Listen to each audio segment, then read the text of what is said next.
clothes and comb your hair. Save your soul tonight.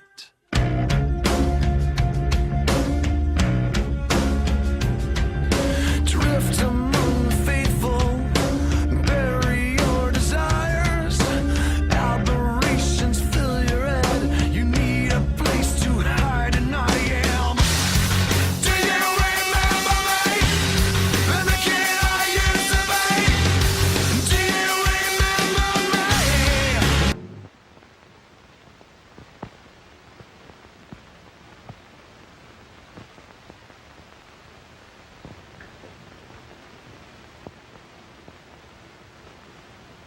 I think the police department are entirely too lenient with these vicious exhibitions of sex. You're entirely right, Henry. I don't see what's happening to our youngsters today. I see that philanthropist, Paul Lorenz, and his committee are doing a wonderful work. He'll soon clean up this filth and educate the youngsters towards a better life. There is an innocence I can remember. A little boy with clear, pure eyes, and a heart without burdens. No thoughts wasted, no cares, no worries, just living, free. But not now. The desensitizing and damage of our highly sexualized culture is devastating. We are witnessing at an alarming rate the loss of innocence of our children, the destruction of marital intimacy, addiction to pornography, the devaluing of children and families, criminal-driven fantasy behavior, and the list goes on. The desensitizing damage from our highly sexualized culture is catastrophic. The threat to our children, our families, and our communities has never been greater. Widespread access to the internet and new delivery devices such as cell phones, iPods, and gaming systems provide numerous channels for delivery of pornography, sexualized messages, and sexualized solicitations to millions of men, women, and children. They are especially targeting our children and young people. The $12 billion porn industry knows its market well. Their largest group of online consumers are kids ages 12 through 17.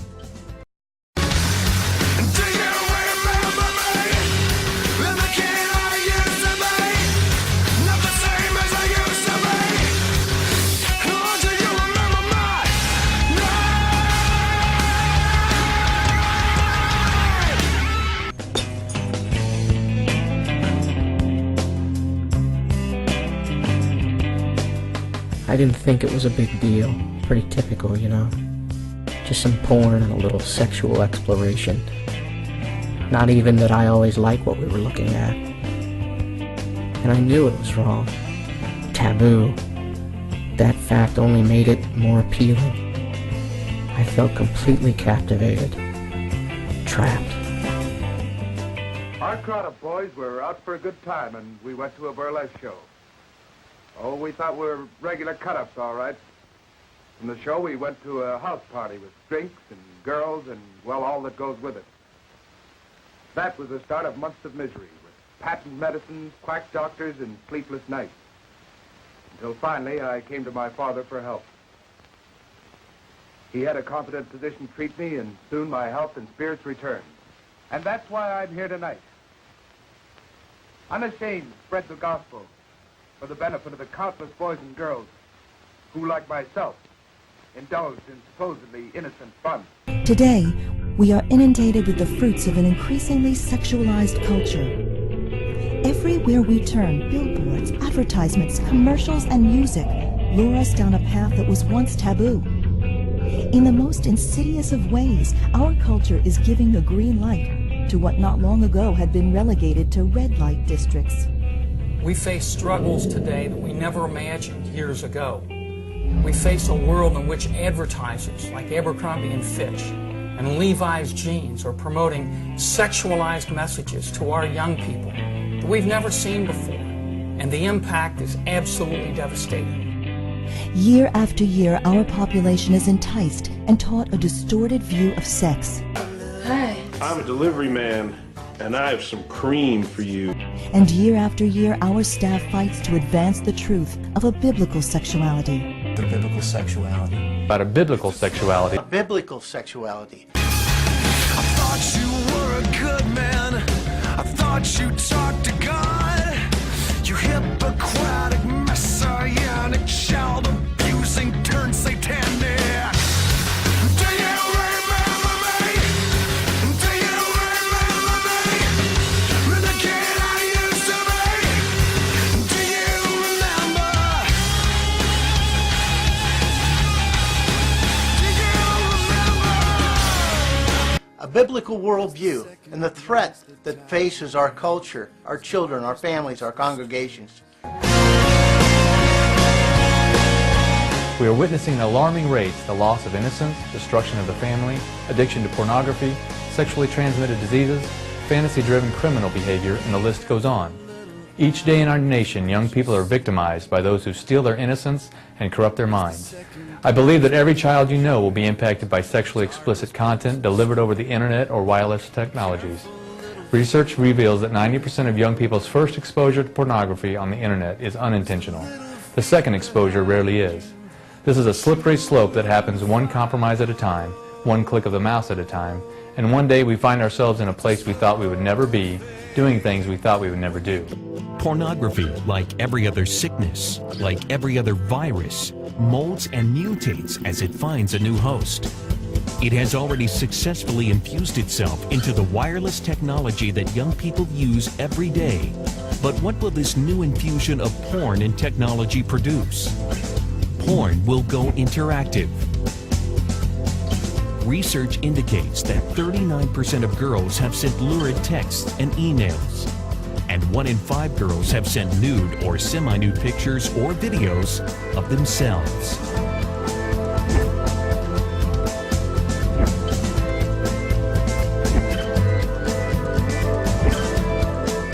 These pornographers are trying to divide off human sexuality, human sexual experience from love and marriage.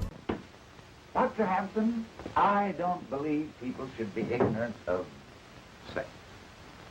On the contrary, I believe that the horrible facts concerning the ravages of social diseases will frighten rather than encourage promiscuous relations. Then, on the other hand, if we teach them the beauty of a healthful, normal marriage, the spiritual satisfaction of rearing children, we shall have accomplished our aim. And our younger men and women will soon find themselves fit for the glorious state of God-given matrimony. I have seen an adult and youth population that does not realize the consequences of pornography. If we don't attack pornography now, on all the technological advances that are happening, our kids are going to have a distorted view of what it really means to be a person. Find out what kind of friends their kids have, where they're spending their time, how they're spending their idle time. When they're locked away in their room, find out what they're doing. Then you can cause an ejaculation by yourself, too, by masturbating, rubbing the penis. For all their benefits in connecting people, the endless blogging, Facebooking, and Twittering lend themselves to continuous and sometimes thoughtless self-expression. We have seen families torn apart, young people's lives destroyed. We have seen churches and church leaders struggle with the sexualization of our culture. And the National Coalition is here to stand against these issues. That 1 out of every 2 men sitting in church pews look at internet porn. The average age of entry into prostitution and pornography is 12 years old. The average age of first exposure to pornography is 12 years old, and some would put that age as young as 8. What this demonstrates is a deliberate campaign to rob the innocence of our children. Oh, won't somebody please think of the children? It is time for us to protect ourselves and our families by consistent dedication, determination, and commitment to win this battle for each other and the country. To not protect our children is totally unacceptable. We can protect them. We can guard their innocence. We can make a difference before the damage is done. Help us to engage the culture, restore the broken, and protect the vulnerable. Things are only going to get worse unless we choose to fight. Fight for our culture. Fight for our families. Fight for our children. Help us take a stand. Together, the people of God can impact our culture. Support us as we challenge the church to live free and break the silence.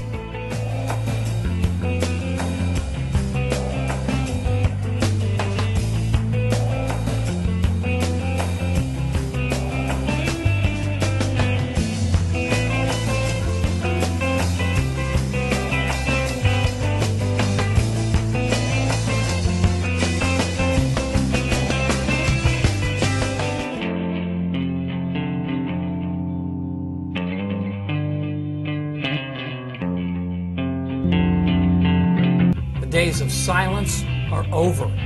We are losing this war. And what is at stake, you may ask? The very structure of our nation, of our culture, the family, our children and our grandchildren. When your world comes crashing down, I want to be there.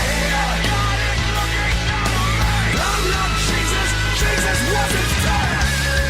You can fast it all away, but it's only to me. I'm not Jesus, I will not. I'm not Jesus, I will not forget. Oh, I will not forget. No, I will not forget.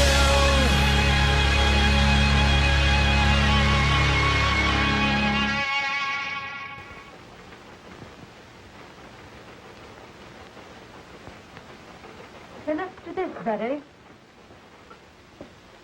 The principal objection made by the commissioner was when Sheila Wayne removed her last bit of clothing and walked off smiling to the audience.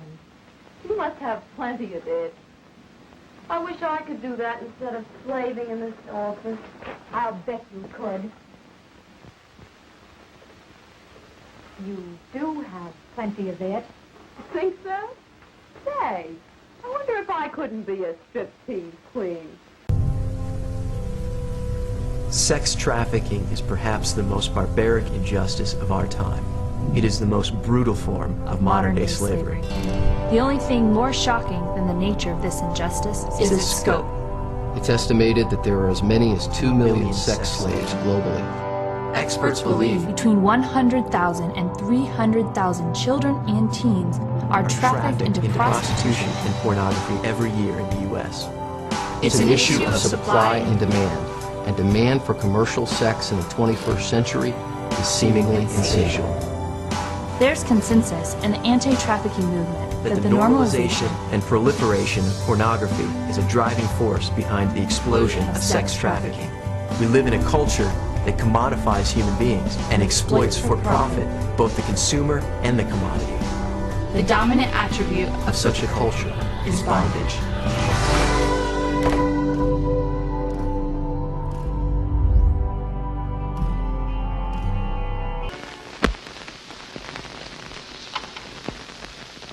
Mary Brown? Yes? Sit down, Mary Brown.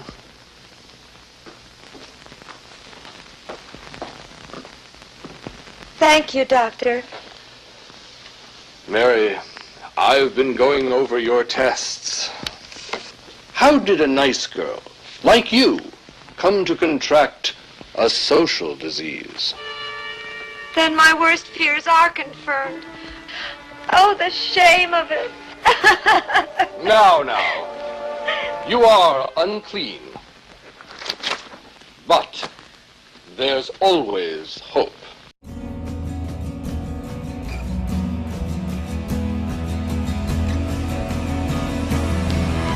I have hope that I can live in the purity and integrity that I have been created to experience and enjoy as a bearer of God's image. So that I become the leader, mentor, and grandparent that the younger generations need in this sexualized culture that seeks to rob us innocence. For our innocence. I have hope that the grown-ups in my life will lead by example. And take a stand for what is right, what is pure, and what is just.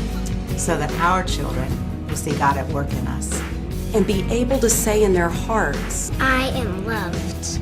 Loved. I am loved.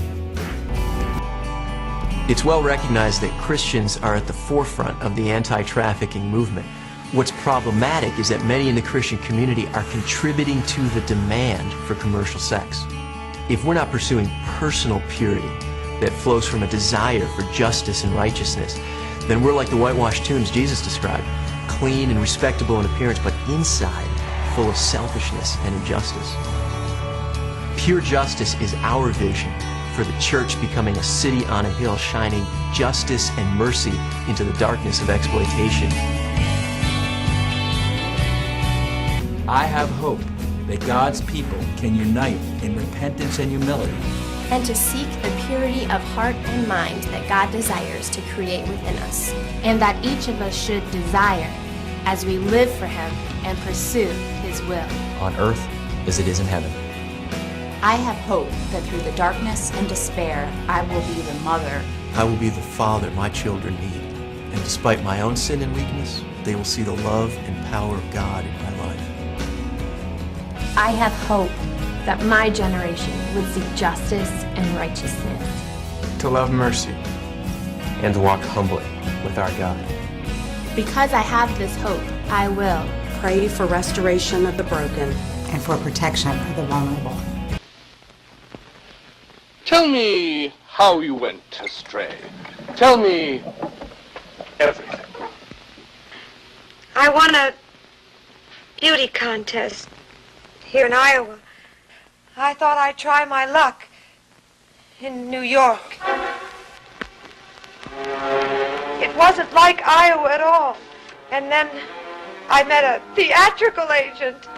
Gosh, that sure is different than the sarsaparilla we have back home. Well, we like a little more sass in our parilla. Now, Mary, I didn't get you up here to dish out a lot of hooey. Oh, that's all right. I already had lunch. You see, there's a social side to this business we call show. Now, let me see your gams. What? I was humiliated, though oddly excited. Well, he told me he could spot fresh talent and sent me to see a colleague of his named Dutch Monahan. It turned out to be a wild party.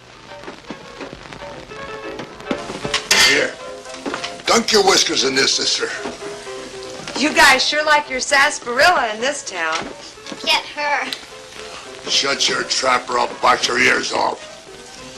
Keep your hands off me, you big palooka. That was my first exposure to New York intellectuals. The Pure Justice internship is key to that vision. I didn't even realize that there are people being trafficked in our very own country, driven by the demand for commercial sex. Yeah, I understand now with the Pure Justice internship that the church accomplishes change by each person choosing to live a life of purity and justice.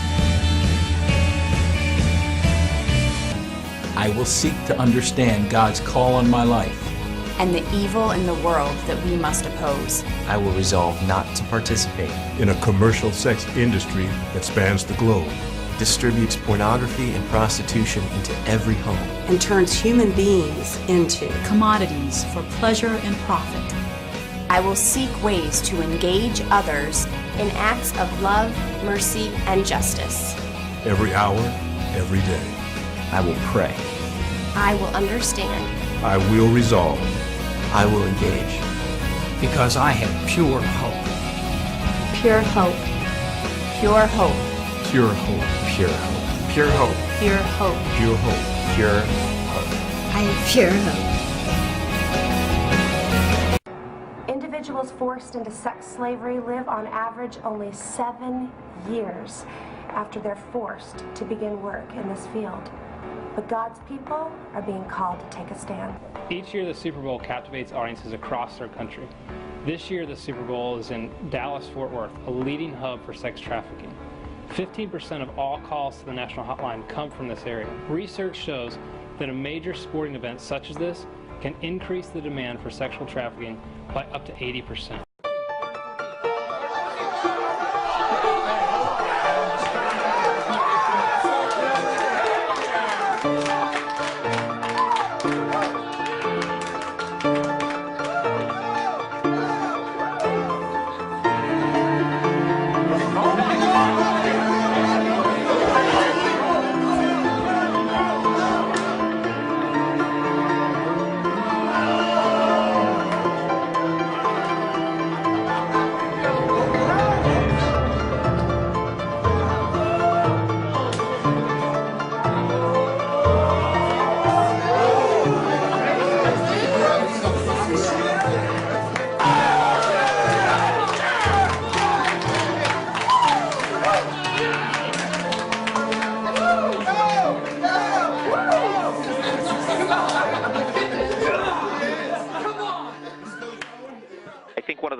automatically assume is that, well, you've got, some influential people in town, you've got some people with significant amounts of money, and therefore you got a whole lot of prostitution is going to follow with that. We did not notice an increase or anything out of the ordinary. Tampa had the Super Bowl in '09. The entire week leading up to it, all week long, police only made 11 prostitution arrests. And last year in Miami, 14. Canada debunked similar hype around the Winter Olympics in Vancouver, concluding that sex trafficking and mega events are not linked. A European group found the same thing in Germany after rumors that 40,000 prostitutes would go to the 2006 World Cup. The estimations are, quote, unfounded and unrealistic, the group reported.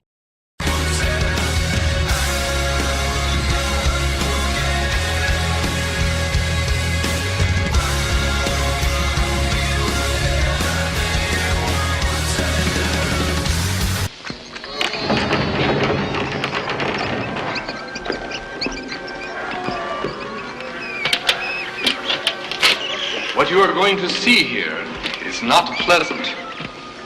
I didn't realize we had such specialized clinics here in Iowa. When science is on the march, nothing can stand in its way.